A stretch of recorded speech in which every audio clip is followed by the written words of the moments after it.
February 25, 2005. A crisp winter afternoon in Park City, Kansas. A balding, bespectacled 59-year-old man is pulled over near his home. He looks like someone's grandfather. He is someone's grandfather. An officer leans into the window and asks, "Mr. Rader, do you know why you're going downtown?" The man looks up calmly and says, "Oh, I have suspicions why." Those 4 words ended one of the longest, most terrifying manhunts in American history. The man in that car was Dennis Rader, church president, Boy Scout leader, devoted husband and father, compliance officer for the city, and for over 30 years, completely unknown to his family, his congregation, his neighbors. He was something else entirely. He was BTK. Bind, torture, kill. And here's what makes that name uniquely chilling. It wasn't given to him by police. It wasn't coined by the media. It was a name he chose for himself. In his own letter, he wrote, "The code words for me will be bind them, torture them, kill them, BTK. A killer who branded himself. A predator who had murdered 10 people, taunted police for decades, and then simply vanished back into his ordinary life." The most terrifying part of this story isn't what he did. It's who he was when he wasn't doing it. To understand the full horror of Dennis Rader, we have to go back to January 15th, 1974, Wichita, Kansas. On the morning of January 15th, 1974, some of the Otero children had already left for school. But Joseph Otero, 38, was still home. So was his wife, Julie, and 2 of their younger children, 11-year-old Josephine and 9-year-old Joseph Jr. They had no idea that a man had already broken into their house and was waiting for them. By mid-morning, all 4 of them were dead, strangled in their own home. The children who had gone to school that morning survived only because they weren't there. He called his murders projects. Project Lights Out, Project Piano. Each one had a code name, like a military operation. Each victim had been stalked for weeks, sometimes months, before he struck. He was meticulous, obsessive. He knew their routines. He knew when they'd be alone. He knew which windows to enter through. And he was completely invisible. A face nobody would have looked twice at in the neighborhood. 3 months after the Otero killings, he struck again. Catherine Bright, 21 years old. Then Shirley Vian in 1977, a young mother whose children were locked in a closet while he killed her. Then Nancy Fox. Then more. But BTK wasn't satisfied with just killing. He needed something more. He needed to be known. In October 1974, a letter was found stuffed inside an engineering textbook at the Wichita Public Library. It described the Otero murders in specific, chilling detail. Only the killer could have written it. "I write this letter to let the public know," it read. "I have already killed 4 people, and the monster is within me." More letters followed. Poems about his victims. Detailed descriptions of his methods. He even wrote to a television station suggesting names for himself. The Wichita Strangler. The Asphyxiator. The Wichita Hangman. Then he suggested one more. BTK. Bind. Torture. Kill. The name that would terrorize Kansas for decades. He called police dispatchers after murders just to taunt them. He sent crime scene photographs. He mailed items taken from victims. He wanted credit. He demanded it. Wichita lived in genuine fear. Women installed extra locks. Families slept with lights on. And investigators worked themselves to exhaustion, chasing a ghost who seemed to leave no trail. Then, in 1991, after the murder of Dolores Davis, silence. BTK was gone. For 13 years, nothing. The years passed. Investigators grew old. Some retired. Some died. And the BTK case became one of the most infamous cold cases in America. There had been over 3,000 suspects over the years.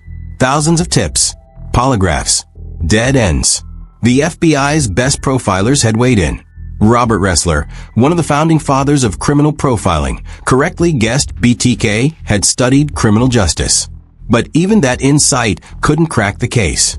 By the early 2000s, most people believed BTK was dead, or in prison for something else, or that he'd found some outlet for his urges that kept him from killing.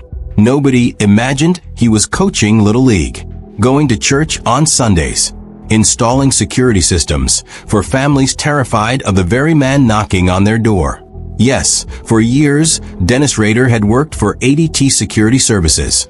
Homeowners, frightened by the BTK murders, hired the local security company to make their home safer. And BTK himself showed up to install the alarm. He knew their homes. He knew their routines. And some of those homes became crime scenes. Then in March 2004, a letter arrived at the Wichita Eagle newspaper. It included a photocopy of Vicki Wegel's driver's license, a 1986 murder that had never been officially linked to BTK, and photographs of her body at the crime scene.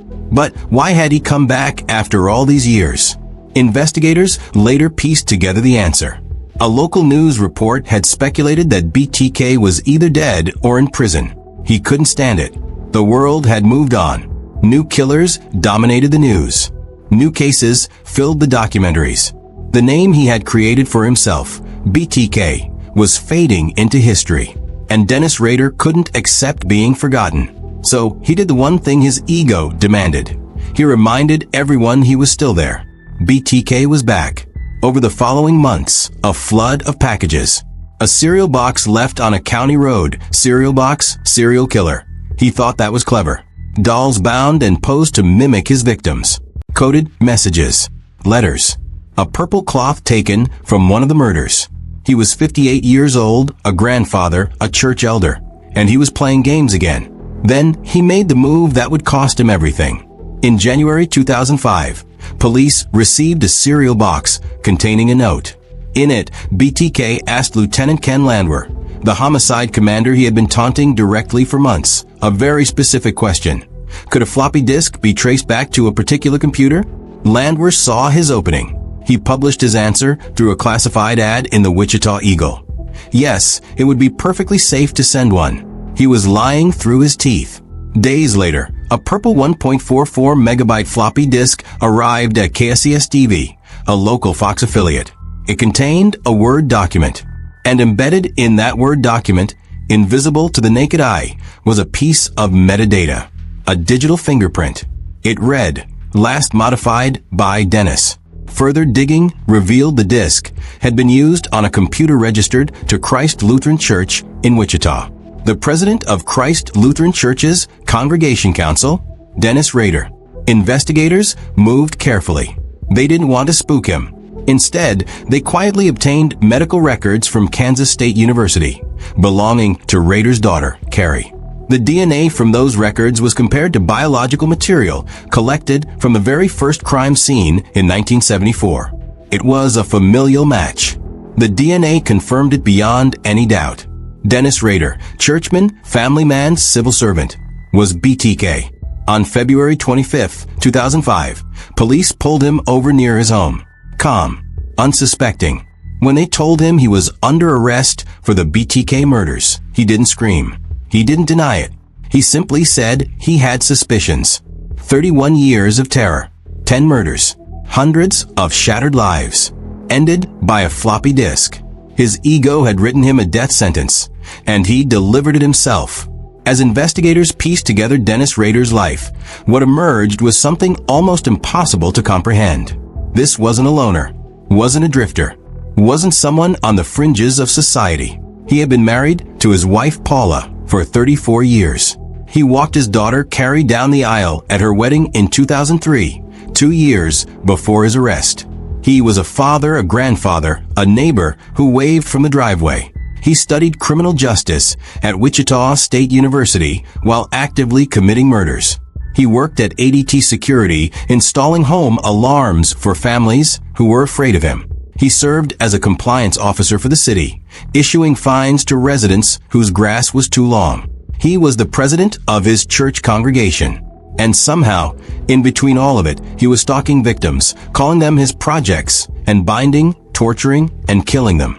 When his daughter Carrie was informed of her father's arrest, an FBI agent appeared at her apartment door in Michigan. "Do you know who BTK is?" the agent asked. "You mean the person wanted for murders back in Kansas?" she replied. "Your dad has been arrested as BTK."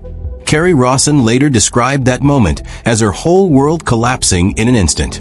Her entire childhood, the fishing trips, the Christmas trees, the church pews, suddenly cast in a shadow she could never fully escape. On June 27, 2005, Dennis Rader stood in a Wichita courtroom and pleaded guilty to 10 counts of first-degree murder. What followed was extraordinary and deeply disturbing. Rader was given the chance to describe each murder, and he did so with clinical detachment, almost enthusiasm, referring to his victims by number, describing their deaths like items on a checklist. "I had projects," he said. Josephine Otero, just 11 years old, was referred to casually, almost affectionately, like she was a memory he treasured. The courtroom was horrified. Victims' families wept. Charlie Otero, who had survived the day his family was murdered as a child, sat in the gallery listening to the man who killed his parents and siblings speak about them like objects. In August 2005, Judge Gregory Waller sentenced Rader to 10 consecutive life sentences, a minimum of 175 years with no possibility of parole, the maximum the law allowed. Before sentencing, Rader addressed the court in a long, rambling statement, talking about his demons, his Factor X, as if his crimes were something that had happened to him, rather than something he chose. He called his family pawns in his game. His wife Paula, sitting in the gallery, hearing those words from the man she'd spent 34 years of her life with, was granted an emergency divorce before the summer was over. Dennis Rader is now 80 years old. He's been in a wheelchair for years, frail and diminished, rotting, as his own daughter described him, in El Dorado Correctional Facility in Kansas. He will die there, but the story doesn't end with him. Carrie Rawson has spent 2 decades rebuilding her life. She wrote a book, A Serial Killer's Daughter. She became a victim's advocate. She eventually visited her father in prison and confronted him with questions she'd been carrying her whole life. She left calling him subhuman and cut off contact entirely. She has said she was a crime victim before she was even born. The families of BTK's 10 victims, the Oteros, Catherine Bright's family, all of them, never got back what was taken from them. Justice arrived, yes. But justice is cold comfort when the people you loved are gone. What this case leaves us with is a deeply unsettling truth. Evil doesn't always look like a monster. Sometimes it looks like the man who helps you install your security system, the man who leads your congregation in prayer, the man who tucks his daughter in at night. Dennis Rader fooled everyone around him for 31 years. He believed he was smarter than everyone, that his secret would go with him to his grave. But his own ego couldn't stay quiet. He needed to be seen. He needed the credit. And that need, more than any detective, more than any forensic breakthrough, is what brought him down. When they confronted him in interrogation, Rader turned to Lieutenant Landwehr and demanded, "How come you lied to me? How come you lied to me?" Landwehr looked him dead in the eye and replied, "Because I was trying to catch you." That was it. That was 30 years of terror, reduced to a single exchange. The monster outplayed. The ego exposed. No legacy of brilliance. No legend of power. Only a name attached to fear. Only a story of arrogance and control. And a reminder that evil does not always look like a monster. Sometimes it looks like your neighbor. He spent his life binding others. In the end, it was his own vanity that tied the knot. This is True Crime Vault 360, where the past speaks, the truth breathes, and the shadows never stay silent.